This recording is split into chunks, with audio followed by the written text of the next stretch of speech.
Assalamualaikum warahmatullahi wabarakatuh. Segala puji hanya milik Allah, Sang kehadiran, Sang keberadaan, yang senantiasa membersamai kita di setiap aktivitas kita. Dia lebih dekat kepada kita, melampaui dekatnya urat nadi leher kita. Dia tidak pernah jauh meninggalkan kita. Dimanapun kita berada, Dia selalu bersama kita.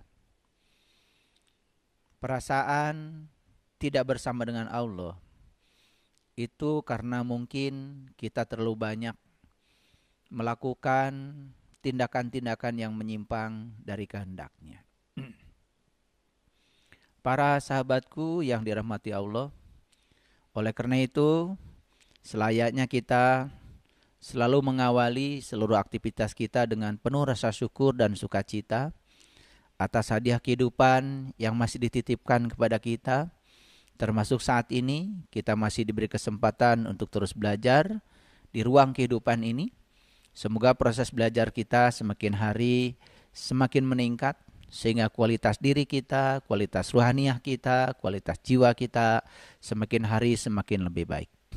Oleh karena itu mari kita puji Allah bersama-sama membaca hamdalah. Alhamdulillahi rabbil alamin. Kita awali obrolan kita yang santai ini bersama-sama memohon ridho dan berkah Allah. Semoga perjalanan hidup kita, langkah kehidupan kita selalu mendapatkan ridho dan rahmat-Nya. Oleh karena itu kita awali obrolan ini bersama-sama membaca basmalah.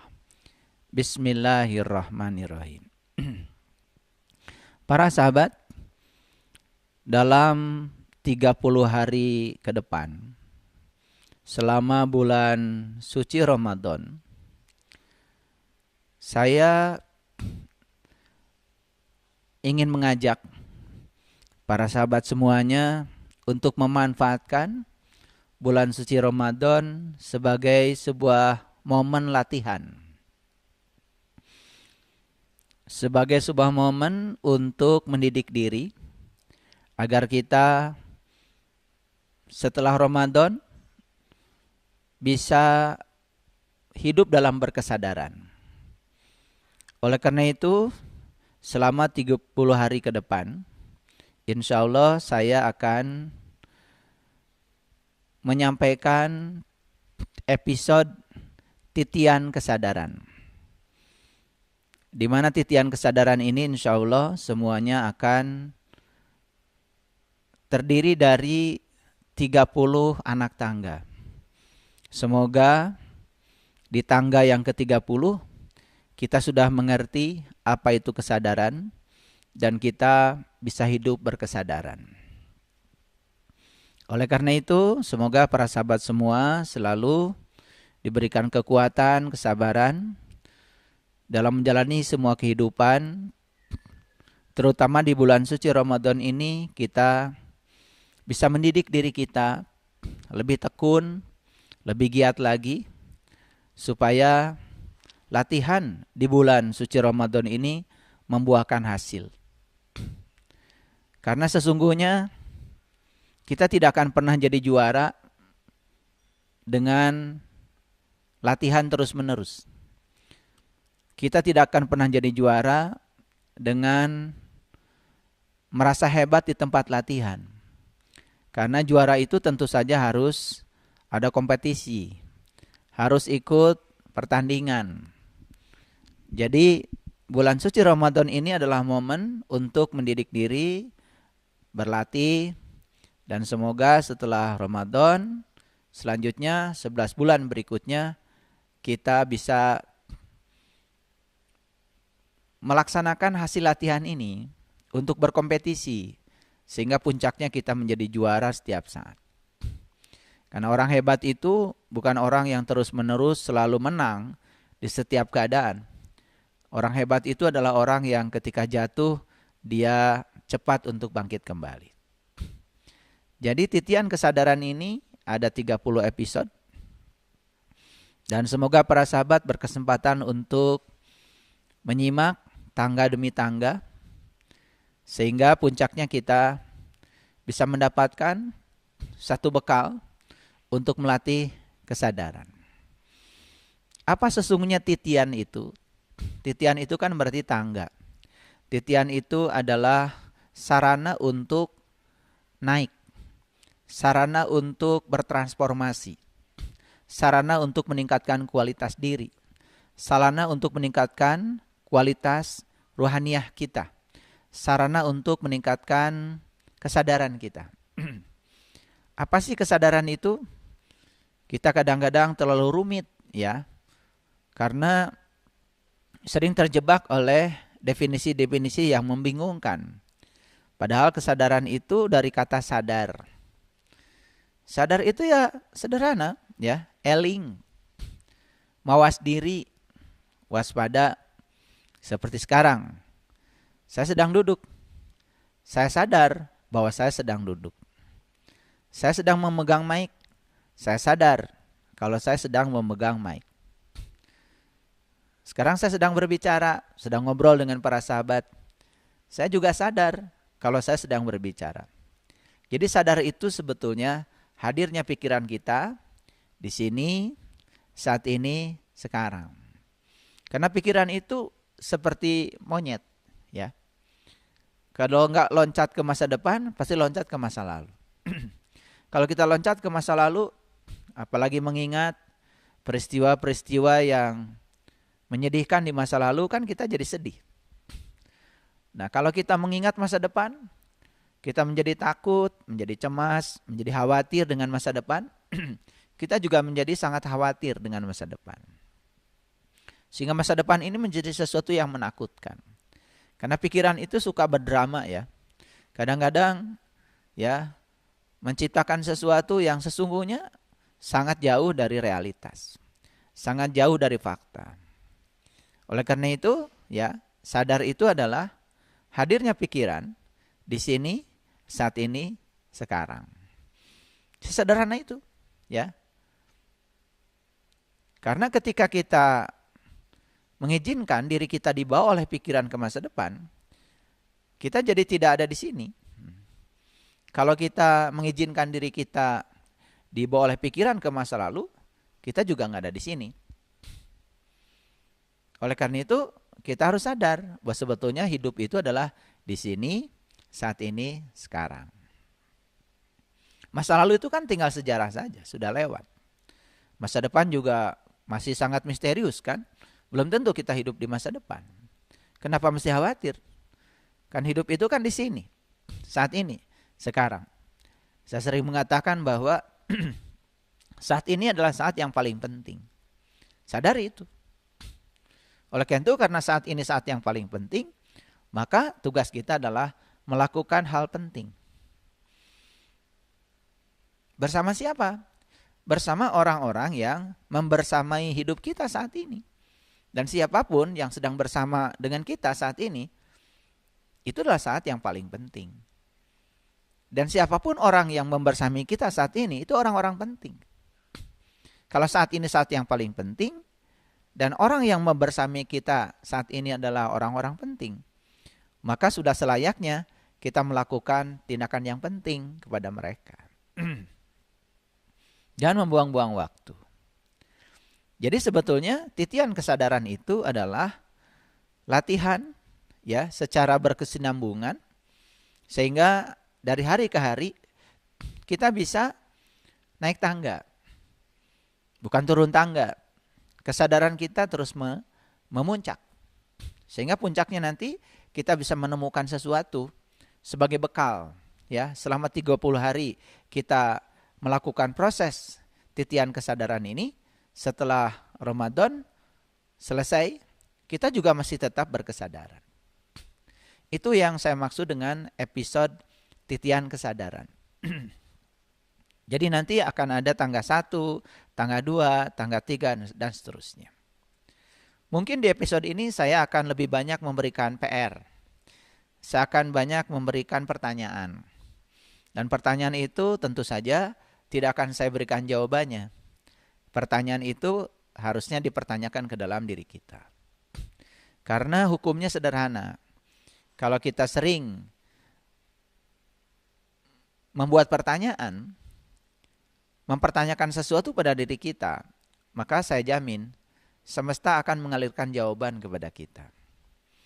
Karena pertanyaan itu seperti kail, ya, yang dikasih umpan yang kita lemparkan ke tengah laut. Kalau kail itu ada umpannya, kan ada harapan ya untuk mendapatkan ikan. Yuk kita munculkan banyak pertanyaan, supaya pikiran juga kalau sering diberi pertanyaan, jadi pikiran itu juga menjadi sadar. Karena teknik untuk melatih kesadaran yang banyak juga diajarkan oleh banyak orang-orang bijaksana, salah satunya diantaranya adalah memberikan banyak pertanyaan pada pikiran. Sehingga pertanyaan itu bisa menjadi pertanyaan produktif yang membuat pikiran kita terus-menerus untuk bisa memproduksi hal-hal yang positif. Kira-kira itu para sahabat yang dimaksud dengan titian kesadaran. Jadi nanti ada anak tangga yang akan saya berikan. Dan tentu saja ya tidak cukup untuk didengar, tetapi untuk dipraktekkan. Kalau ada pertanyaan yang saya kemukakan, coba renungkan pertanyaan itu. Jangan tergesa-gesa, ya. Pertanyakan pada diri kita sejujurnya. Karena kalau pikiran kita terbuka, maka kita pasti akan mendapatkan jawaban. Kecuali kalau pikiran kita sudah tertutup. Makanya pikiran itu seperti parasut, ya. Jadi kalau ada orang terjun, ya, dari ketinggian tertentu menggunakan parasut, ya. Kalau parasutnya terbuka, maka dia bisa mengendalikan di mana dia akan hinggap. Tapi kalau parasutnya tertutup, maka dia akan jatuh bebas dan tentu saja akan mengalami kecelakaan yang fatal. Jadi oleh karena itu, mari kita buka pikiran kita supaya pikiran kita seperti parasut. Karena kalau pikiran kita terbuka seperti parasut, maka pikiran ini bisa terkendali. Nah, keterbukaan pikiran ini akan membawa kita kepada hidayah. Karena hidayah itu hanya akan diberikan oleh Allah kepada orang-orang yang mau membuka pikirannya, ya. Karena kecelakaan hidup itu ketika kita merasa diri kita ini sudah tahu. Kalau kita merasa sudah tahu, sudah ya, kita akan tertutup dari pengetahuan baru. Kita hanya mengulang-ulang pengetahuan lama yang sudah kita miliki. Sehingga kita tidak pernah mendapatkan pengetahuan baru. Padahal sesungguhnya pengetahuan itu kan berkembang terus. Karena alam semesta juga berkembang terus. Bumi tempat kita tinggal ini sebetulnya ya banyak teman-temannya ya di belahan semesta yang lain. Bahkan sebetulnya menurut para ilmuwan ya alam semesta ini tidak pernah berhenti mencipta. Jadi alam semesta ini terus berkembang. Bahkan yang semacam bumi ini kan ada miliaran, mungkin juga triliunan di tempat lain. Karena semesta ini tanpa batas. Jadi kalau semesta ini ya selalu bergerak, selalu berkembang, bahkan bumi kita tempat kita tinggal pun sebetulnya kan tidak diam. Bumi kita berotasi. Bumi kita juga mengalami evolusi, mengelilingi matahari. Jadi kalau kita yang tinggal di bumi ini tidak ikut bergerak bersama tarian semesta, ya tentu saja kita akan ketinggalan. Semoga ya kita terus bisa menari bersama tarian kosmos. Kita juga bisa bergerak terus, berotasi, berevolusi. Kita berdinamika terus-menerus, terutama dinamika kesadaran kita. Para sahabat, satu kunci ya untuk melatih kesadaran. Jangan pernah menganggap sekecil apapun pekerjaan sebagai batu loncatan untuk mengerjakan pekerjaan yang lain. Contoh sederhana ya. Mohon maaf. Kalau kita pergi ke kamar mandi misalnya ya, kita buang air kecil. Kan buang air kecil itu sebuah kemewahan.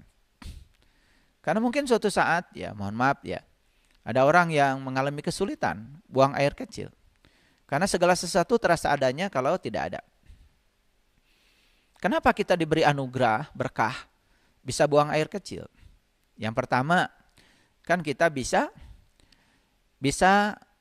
membuang kotoran-kotoran yang tidak penting dalam tubuh.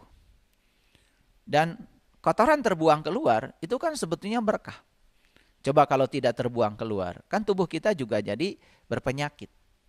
Yang kedua ya, ketika kita bisa buang air kecil, coba rasakan. Saat buang air kecil itu coba hadir di situ. Pikiran kita hadir di situ. Saksikan sensasi yang sedang terjadi. Bahkan suara air yang keluar dari tubuh kita, dengarkan oleh telinga kita. Ketika air itu keluar, rasakan sepenuhnya. Syukuri.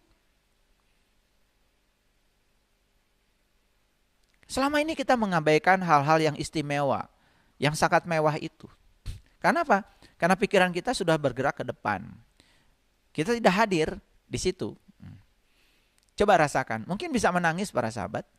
Ketika hadir sepenuhnya di situ, lagi buang air kecil pun, kita bisa merasakan sebuah sensasi yang mewah. Bahkan, mohon maaf ya, kita bisa menggerakkan tangan kita untuk membuka baju kita. Itu pun suatu kemewahan. Karena suatu saat mungkin tangan kita ini hanya untuk membuka sabuk, membuka resleting, tidak punya kemampuan lagi. Harus dibukakan oleh orang lain. Coba kalau kita hadir di situ sepenuhnya, tangan bisa bergerak membuka resleting, tangan bisa bergerak untuk membuka sabuk, tangan bisa bergerak untuk membuka celana kita, dan kemudian kita bisa jongkok. Waduh, itu mewah sekali. Kita bisa mengambil air untuk mencuci kotoran kita, mewah sekali. Dan kemewahan itu selama ini diabaikan oleh kita. Kenapa? Karena pikiran kita sudah bergerak ke depan. Dianggap buang air kecil itu sebagai batu loncatan. Misalkan lagi di mall, buang air kecil dulu lah. Dianggap sebagai batu loncatan aja. Karena pikiran kita sudah ada di tempat lain. Pikiran kita sudah ada di toko baju, di toko sepatu. Sehingga ketika saat kita sedang berada di toilet itu, pikiran kita tidak hadir di situ. Kita kehilangan momen, kehilangan rasa syukur. Apalagi kalau kita bisa memperhatikan, begitu kita buang air kecil, coba perhatikan. Tubuh kita sedang bicara. Begitu air kencing kita yang terbuang itu warnanya kuning, pekat. Kan ada isyarat itu kepada kita. Oh, jumlah air dalam tubuh saya tidak memenuhi persyaratan. Karena tubuh yang sehat itu, jumlah air di tubuhnya kan minimal 75-80%. Ketika buang air kecil, warnanya kuning, apalagi pekat, itu kan sebenarnya tubuh sedang bicara kepada kita. Bahwa jumlah air yang kita minum terlalu sedikit. Kadang-kadang kita minum cuma menghilangkan haus saja. Bahkan ketika kita merasa haus saja, sebetulnya tubuh kita ini sudah rusak. Seperti alarm ya di sebuah bangunan. Ketika alarm itu sudah bunyi, itu kan artinya gedung itu sudah terbakar. Dan ketika haus itu terasa oleh kita, itu kan artinya tubuh kita ini sudah rusak itu. Alarmnya sudah bunyi. Jadi harusnya tidak usah menunggu haus, tiap sejam sekali kita minum. Dan minum itu jumlahnya harus banyak. Untuk 13 kilo tubuh kita dalam satu hari itu perlu 1 liter. Nah kalau kita memperhatikan itu ketika buang air kecil saja, memperhatikan itu, subhanallah. Kita punya kesadaran, itu sadar itu sesederhana itu. Sadar bahwa kita sedang buang air kecil. Lalu kenapa saya bisa buang air kecil? Dan bagaimana warna air kencing saya?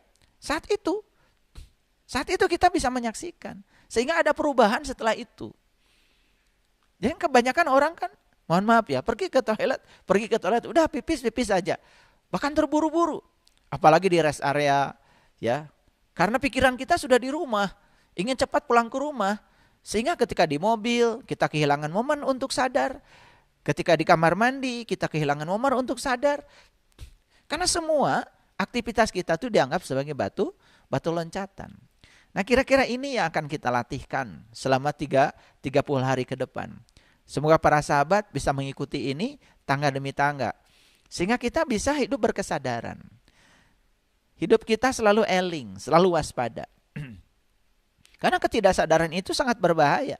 Membuat kita menjadi kehilangan momen setiap saat. Bahkan momen untuk bersyukur, momen untuk bersuka cita itu menjadi hilang. Ya, saya sendiri ya kalau pergi ke kamar kecil, misalkan ya, mohon maaf ya, mau buang air besar, itu saya dapat pelajaran. Ketika buang air besar, coba hadir di situ sepenuhnya. Jangan itu sebagai batu loncatan. Itu saat yang paling jujur kan kita pada diri kita sebetulnya, ya. Di mana kita bisa merasakan ya kotoran tubuh kita sendiri.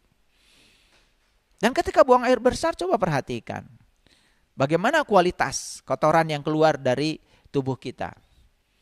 Kalau misalnya mencret, kan itu kan artinya ada yang salah dengan cara makan kita. Mungkin saja ada masalah dengan lambung kita. Ketika keluar kemudian mengambang misalkan di permukaan, itu kan ada pesan. Pesannya berarti ya kotoran yang keluar itu terlalu banyak minyaknya. Sehingga massa jenis kotoran kita itu lebih kecil daripada massa jenis air. Sehingga mengambang di permukaan. Kalau terlalu keras, oh berarti saya terlalu banyak makan karbohidrat. Ya kan? Terlalu lembek, itu juga tidak bagus. Jadi kan bagusnya itu yang tidak terlalu keras, tidak terlalu lembek, warnanya kuning gitu. Nah kalau kita memperhatikan itu saja, sebenarnya isyarat itu bisa kita tangkap. Oh, cara makan saya harus dirubah. Oh, cara pola makan saya ada yang salah nih gitu. Jadi coba perhatikan ya. Kalau kita hidup berkesadaran, lagi pipis saja kita dapat pesan. Lagi buang air besar kita dapat pesan. Lagi makan kita dapat pesan. Coba ketika makan, hadir sepenuhnya di situ. Hadir pikiran sepenuhnya di situ. Jangan kemana-mana. Bahkan ketika sedang cuci tangan, coba hadir di situ sepenuhnya. Banyak orang yang ketika cuci tangan hanya batu loncatan untuk makan. Karena pada saat cuci tangan pikiran sudah di meja makan. Akibatnya sensasi. Bagaimana air menyentuh tangan, bagaimana dinginnya air yang kita rasakan di kulit kita, itu terabaikan semuanya. Karena pikiran tidak hadir. Jadi titian kesadaran yang saya maksud adalah bagaimana kita ya bisa melatih diri kita untuk selalu hadir. Hadir di sini saat ini sekarang. Hadirnya apa? Terutama hadirnya pikiran. Karena kalau kita terus menerus ya membiarkan diri kita dibawa oleh pikiran ke masa depan, hidup jadi penuh dengan kecemasan. Dan kecemasan itu sumber penyakit. Kecemasan, kekhawatiran kan itu menimbulkan stres. Puncaknya stres adalah depresi. Padahal sebetulnya apa yang dia khawatirkan oleh pikiran kan belum tentu jadi kenyataan. Itu kan hanya karangan pikiran saja. Dan kalau kita membiarkan itu terus menerus, apa yang terjadi? Yang terjadi kita pun menjadi menyakiti diri kita sendiri. Yuk ya, selama 30 hari ke depan kita didik diri kita. Kita didik diri kita supaya selalu berkesadaran. Jadi sekali lagi, sadar itu adalah hadir di sini, saat ini, sekarang. Hadirnya pikiran. Nah, titian kesadaran ini akan membawa para sahabat selama 30 hari ke depan akan menaiki sekitar 30 tangga. Insya Allah ya, 30 tangga dan tangga demi tangga akan kita lalui. Nah, berkenaan dengan pelaksanaan saum ya di bulan suci Ramadan, kan sebetulnya kita melaksanakan saum itu dalam versi kita masing-masing itu kan sudah bertahun-tahun. Kan ada pertanyaan tuh pada diri kita, saya umur sudah 57 tahun. Kan setidak-tidaknya kalau dikurangi 7 lah, 50. Kan setidak-tidaknya kalau umur 7 tahun sudah mulai belajar yang namanya saum, ini saum versi kita ya. Nanti saya akan jelaskan sebenarnya saum itu apa sesungguhnya. Kan kita juga tidak pernah mempertanyakan, saum itu apa sih? Gitu. Kenapa kita diperintahkan saum? Lalu manfaatnya buat apa? Lalu kenapa saum itu diterjemahkan jadi puasa? Apakah saum dengan puasa itu sama? Karena saum itu kan bahasa Arab, sedangkan puasa itu kan bahasa Pali. Apakah ya apa itu saum yang dimaksud dengan tradisi Arab dengan saum yang dimaksud dengan tradisi Pali itu sama? Kan kita tidak pernah mempertanyakan itu. Karena kita barangkali selama ini hanya menjalankan sesuatu seperti kebanyakan orang menjalankan. Ikut saja, sehingga tanpa knowledge. Akibatnya apa? Ya, ada pertanyaan tuh bagi kita. Saya sudah 50 tahun, berarti kan sudah 50 kali ya dikalikan 30 hari melaksanakan saum, kalau ini yang wajib saja, kan sudah berapa kali 50 kali 30 hari. Itu kan sekitar 1.500 hari ya. Itu kita melaksanakan saum. Ini saum dalam versi kita. Lalu pertanyaannya kan, kesadaran apa coba yang sudah kita dapat? Nah, kalau tidak ada kesadaran yang meningkat dalam diri kita, berarti kan kita tidak naik tangga. Berarti titian kita ini tidak kita lalui. Akibatnya apa? Akibatnya kita hanya terjebak oleh rutinitas, lalu kita tidak mendapatkan kesadaran apa-apa. Ya, seperti kebanyakan orang, selesai Ramadan, orang mudik, ikut mudik. Kita juga tidak mengerti mudik itu esensinya apa.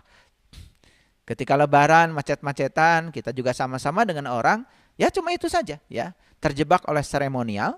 Ya, kita menyebut Idul Fitri itu apa sih? Kita juga mungkin tidak mengerti. Makanya versi kajian saya di titian kesadaran ini adalah versi santai. Jadi kita ya semacam ngobrol, cuman karena ngobrolnya satu arah, mohon maaf para sahabat, tapi dibuat sesantai mungkin sehingga kita mendapatkan pesan-pesannya ya lebih rileks. Nah, oleh karena itu maka banyak sekali kan yang harus dipertanyakan pada diri kita. Ya, kenapa kita sudah melaksanakan sedemikian banyak ya ritual agama, kita juga sholat alhamdulillah tidak pernah tertinggal. Ya, 17 rakaat yang wajib setiap hari kita sudah lakukan.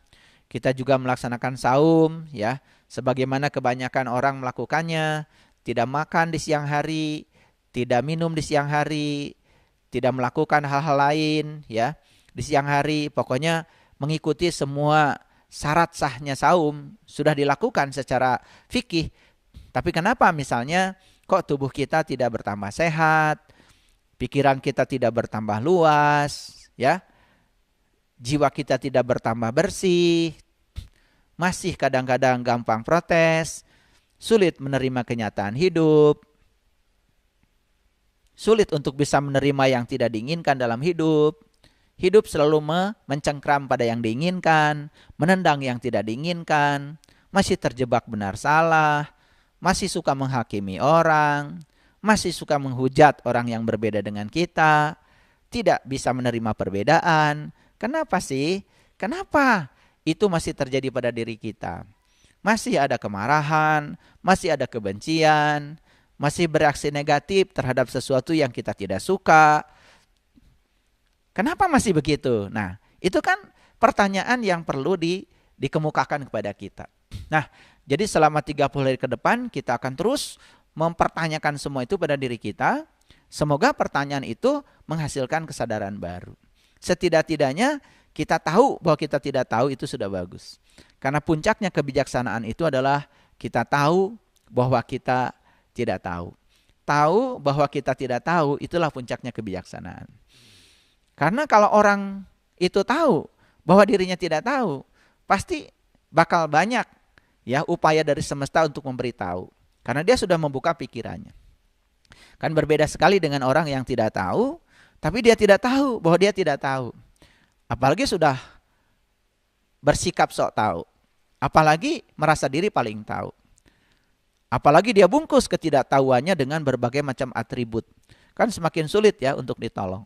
Karena orang yang bisa ditolong itu adalah orang yang tahu kalau dirinya tidak tahu.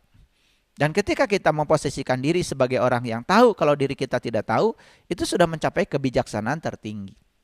Dan itu ya akan membuat diri kita dialiri oleh jawaban atas pertanyaan itu. Nah, kira-kira itu penjelasan saya di episode yang pertama, ini tangga yang pertama, apa yang dimaksud dengan titian kesadaran. Semoga para sahabat memiliki waktu untuk bisa mendengarkan tangga demi tangga yang akan saya sampaikan, dan kita bisa mempraktekannya dalam kehidupan kita sehari-hari. Terima kasih. Assalamualaikum warahmatullahi wabarakatuh.